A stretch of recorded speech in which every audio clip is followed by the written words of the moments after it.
رات کو ایک بچہ میرے پاس آیا اور کہا مولانا ایک سوال ہے. میں نے کہا فرمائیے. کہا مجھ سے ذکری نے کہا ہے، حالانکہ وہ سوال ملحد کا ہے، کہ تم مسلمانوں پر اتنا ظلم ہو رہا ہے، زیادتی ہو رہی ہے، تمہیں مارا جا رہا ہے، قتل کیا جا رہا ہے، تم اپنے مذہب کو تبدیل کیوں نہیں کرتے؟ مذہب کو ہی تبدیل کر دو، کہانی ختم ہو جائے گی. اسلام کو ہی چھوڑ دو، کہانی ختم ہو جائے گی. آزمائش میں ڈالنے کا مقصد یہ ہے کہ اللہ تعالیٰ ایمان والوں کو جان لے. اللہ تو ویسے ہی جانتے ہیں، دوسروں کے سامنے بھی ان کو ظاہر کر دے کہ یہ جان کی قربانی دینے والا ہے، جان کی بازی لگانے والا ہے. تو کبھی امتحان اس لیے لیا جاتا ہے تاکہ اس امتحان کے ذریعے دوسرے لوگوں پر بات واضح کر دیں. علیہ الصلوۃ والسلام دعوت کا سلسلہ شروع کر دیں. تو دعوت کی ابتدا کہاں سے؟ اپنے گھر سے. انہ کان صدیقا نبیا، انتہائی درجے کا سچ بولنے والا، وعدے کا پکا، قول کا اور بات کا پکا صدیق کہلاتا ہے. لیکن یہ ہے کہ مجھے یہ بات سمجھ آ گئی کہ خدا کا وجود ہے لیکن نبی علیہ السلام پر ایمان نہیں لاتا، اس کو ایمان نہیں کہتے. تو ایمان قربانیوں کو چاہتا ہے، اللہ عوض اور صلہ عطا فرماتے ہیں. مقصد کیا ہے؟ ایمان بالغیب. تو جب آپ کو نظر آ گیا پھر وہ ایمان نہیں رہے گا، ورنہ پھر فرعون کو بھی مومن ماننا پڑے گا. اس لیے مبارک کے گزرتے ہی اشہر حج شروع ہو جاتے ہیں، اور پرانے زمانے میں لوگ احرام باندھنا شروع کر دیتے تھے. اور ان مہینوں میں دو عبادات ایسی ہیں جو عام عبادات سے بہت مختلف ہے. ایک تو حج اور دوسری قربانی. ان دونوں عبادات کو سمجھنے کے لیے حضرت ابراہیم علیہ السلام کی مبارک شخصیت کو سمجھنا پڑے گا. اس لیے قرآن کریم میں جگہ جگہ تفصیلاً ابراہیم علیہ السلام کا واقعہ ذکر فرمایا ہے. انبیاء کرام سارے کے سارے مقدس ہستیاں ہیں، اور ان مقدس شخصیات میں اللہ تعالیٰ نے علی الاطلاق رسول اللہ صلی اللہ علیہ وسلم کو فضیلت عطا فرمائی. لیکن کسی نبی کا کوئی خصوصیت وہ جزوی فضیلت کہلاتی ہے، کلی فضیلت پر اس کا کوئی اثر نہیں پڑتا.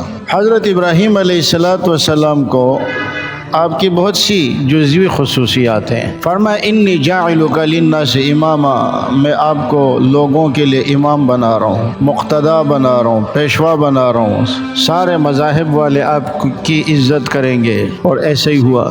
ابراہیم علیہ السلام کا جو واقعہ ہے یہ صرف ایک قربانی نہیں ہے، بلکہ ابراہیم علیہ السلام کے واقعے سے ہمیں بہت ساری قربانیوں کا ذکر ملتا ہے. اپنی جان کی قربانی، آگ میں کود پڑے. اہل و عیال کی قربانی، گھر سے نکال دیے گئے، نکل گئے. قوم اور خاندان کی قربانی، ہجرت کرنے پر مجبور ہوئے، ہجرت کی. تو اسی طرح وطن کی قربانی ہجرت کے ذریعے ہوئی، بیٹے کی قربانی. تو یہ ایک قربانی نہیں ہے. ابراہیم علیہ السلام کی زندگی قربانیوں سے بھری ہوئی ہے. کل رات کو ایک بچہ میرے پاس آیا اور کہا مولانا ایک سوال ہے. میں نے کہا فرمائیے. کہا مجھ سے ذکری نے کہا ہے، حالانکہ وہ سوال ملحد کا ہے، کہ تم مسلمانوں پر اتنا ظلم ہو رہا ہے، زیادتی ہو رہی ہے، تمہیں مارا جا رہا ہے، قتل کیا جا رہا ہے، تم اپنے مذہب کو تبدیل کیوں نہیں کرتے؟ مذہب کو ہی تبدیل کر دو، کہانی ختم ہو جائے گی. اسلام کو ہی چھوڑ دو، کہانی ختم ہو جائے گی. تو میں نے ان سے کہا دیکھیں ہمارے ہاں، اور پھر ملحد کا یہ بھی سوال ہوتا ہے کہ اگر خدا ہے تو کہاں ہے؟ آئے نا مسلمانوں کی مدد کرے. بلکہ بعض ملحد تو یہ کہتا ہے خدا میرے سامنے آ جائے اور مجھے بتا دے کہ میں خدا ہوں تو میں مان جاؤں گا. تو بھائی اگر خدا تمہارے سامنے آ گیا اور تجھے بتا دیا تو پھر ایمان بالغیب نہیں رہے گا. یاد رکھیے ایمان کسے کہتے ہیں؟ تصدیق بما جاء بہ النبی صلی اللہ علیہ وسلم. نبی علیہ السلام جو کچھ لائے ہیں اس کی تصدیق کرنا. لیکن تصدیق کرنا بھی اس بنیاد پر کہ یہ نبی علیہ السلام نے فرمایا ہے. مثال کے طور پر نبی علیہ السلام کی تو تصدیق نہیں کرتا، لیکن اس کی عقل میں بات آ جاتی ہے اور وہ اس بات کو مان جاتا ہے، اس لیے کہ اس کی عقل میں آ گئی، اس کے مشاہدے میں آ گئی. نبی علیہ السلام کے ماننے سے سمجھ میں نہیں آئی تو اس کو ایمان نہیں کہتے. ورنہ یہودیوں کے بارے میں اللہ نے فرمایا یعرفونہ کما یعرفون ابناءہم. تو صرف تصدیق نہیں، تصدیق نبی علیہ السلام کے کہنے پر کرنا یہ ایمان ہے. ہاں اس کو کوئی بات سمجھ آ گئی اور اب وہ آ کر کہتا ہے کہ مجھے یہ بات سمجھ آ گئی ہے، میں اسلام قبول کرتا ہوں، تو وہ اور بات ہے. لیکن یہ ہے کہ مجھے یہ بات سمجھ آ گئی کہ خدا کا وجود ہے، لیکن نبی علیہ السلام پر ایمان نہیں لاتا، اس کو ایمان نہیں کہتے۔ تو ایمان قربانیوں کو چاہتا ہے، اللہ عوض اور صلہ عطا فرماتے ہیں۔ مقصد کیا ہے؟ ایمان بالغیب۔ تو جب آپ کو نظر آ گیا پھر وہ ایمان نہیں رہے گا، ورنہ پھر فرعون کو بھی مومن ماننا پڑے گا، اس لیے کہ اس کو بھی آخر میں بات سمجھ آ گئی تھی۔ لیکن بات کب سمجھ آئی؟ جب اس نے اپنی آنکھوں سے دیکھا، پیغمبر کے کہنے سے نہیں مانا۔ آنکھوں سے جب دیکھو گے تو پھر ایمان بالغیب نہیں رہا، پھر یہ مشاہدہ ہے، اور جو مطلوب ہے وہ مطلوب ایمان بالغیب ہے۔ مشاہدے سے اگر یہی تو وجہ ہے، فرمایا کیا مرتے وقت اگر کوئی لوگ توبہ کرتے ہیں تو پھر توبہ قابل قبول نہیں ہے جب موت کے آثار ظاہر ہو جائے۔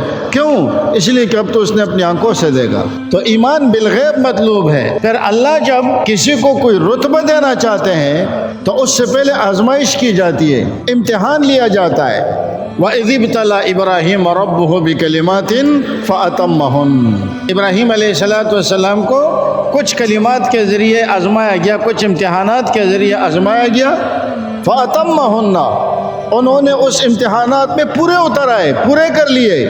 قَالَ إِنِّي جَاعِلُكَ لِلنَّاسِ إِمَامًا، پھر اس کے بعد اللہ رب العزت نے کیا فرمایا؟ اب میں آپ کو لوگوں کے لیے پیشوا بنا رہا ہوں، اب لوگوں کے لیے مقتدا بنا رہا ہوں۔ اللہ کو معلوم ہے تو پھر امتحان کی کیا ضرورت ہے؟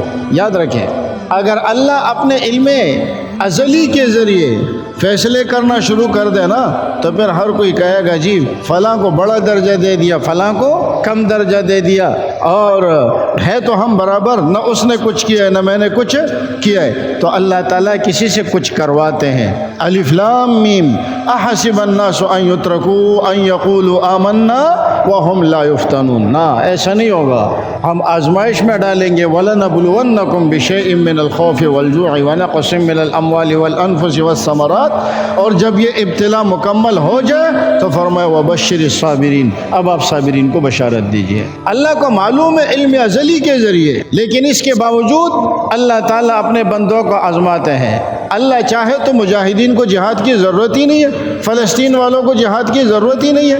اللہ آج بھی کوئی ابابیل بھیج دے وہ تباہ ہو جائے، کوئی طوفان آ جائے وہ تباہ ہو جائے، فرشتے بھیج دے وہ تباہ ہو جائے، لیکن اللہ ایسا نہیں کرتے۔ وَلِيَعْلَمَ اللَّهُ الَّذِينَ آمَنُوا وَيَتَّخِذَ مِنكُمْ شُهَدَاءَ، آزمائش میں ڈالنے کا مقصد یہ ہے کہ اللہ تعالیٰ ایمان والوں کو جان لے۔ اللہ تو ویسے ہی جانتے ہیں، دوسروں کے سامنے بھی ان کو ظاہر کر دے کہ یہ جان کی قربانی دینے والا ہے، جان کی بازی لگانے والا ہے۔ تو کبھی امتحان اس لیے لیا جاتا ہے تاکہ اس امتحان کے ذریعے دوسرے لوگوں پر بات واضح کر دے۔ تو ابراہیم علیہ السلام کے لیے سب سے پہلا امتحان کیا تھا؟